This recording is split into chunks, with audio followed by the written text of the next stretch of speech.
All right, we'll go to Arlington, Virginia, and Patrick. Patrick, you're on the air. Hi, G-Man. How are you today? I'm well, thank you, Patrick, but you never know. I mean, I could be hit by a bus in 45 minutes. We don't know. No, so I don't believe it. I think you'd stop the bus in no time flat.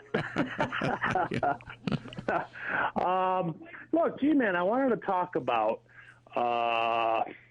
Bill Clinton's address on CSPAN Friday.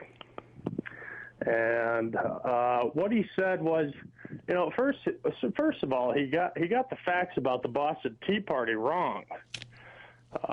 He said that the Tea Party was basically for oppressive or abusive government and no taxation without representation, which is, in part, that's true. Mm-hmm. But he went on to say that England had taken back the autonomy of the colonial government,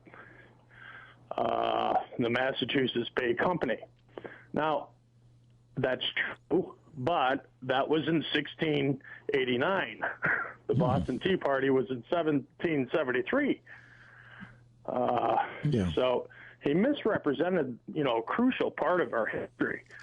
And I just found it interesting that Mr. Clinton didn't recognize that no member of this Tea Party has ever been arrested, where in contrast to the left, there's been several arrests. Catherine Harris was almost run over by a loon down in Florida who said he was practicing his political expression. Kenneth Gladney was beat up by SEIU at a town hall rally. Eric Cantor, they just arrested the guy from Philadelphia for threatening to kill him.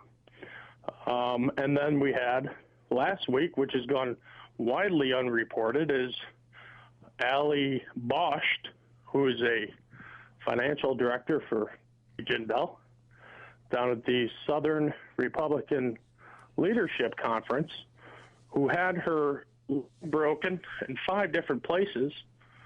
Her boyfriend's jaw was broken, his nose was broken, and he was given a concussion by these, liberal protesters at the conference, at the dinner. They said they were anarchists. Of course, they're out there, protesting for health care and free education and all these things, so they can't be anarchists. They're liberals. So I just wanted to get your take on all this. Well, there's been a concerted effort, Patrick, to try to smear the Tea Party people by the far left. First, they ignored them. Then they were contemptuous of them, dismissive. And then when they realized the tremendous political power of the Tea Party people, they decided to demonize them and to try to link them. Now, I don't know if you heard former President Clinton talking about talk radio and the Tea Party people and Timothy McVeigh, who 15 years ago, blew up the building out there in Oklahoma City. Now, that whole business is to try to link in people's minds these Tea Party folks who are placid. They assemble peacefully. They pick up their own trash. I mean, they're just wonderful people. They're the salt of the earth. They have sprung up in virtually every hamlet of the land, and the left fears them because these people are going to come out. I mean, if they'll come out and stand in the rain today, you believe it that they'll come out no matter what the weather is on the 2nd of November next, and they're going to vote. And and I think it's going to be very damaging to the left, and so does the left. And that's why they're trying to get people to disparage them. Well, I've been to the Tea Parties, Gordon, and you're exactly right. At first we were called corporate-sponsored astroturfers. And, you know, in my estimation, I didn't see anyone of real wealth out there or anything like that. You know, it's all garbage, but it's inspired me to start writing articles. I have a site, Wild Reaganite, .blogspot.com.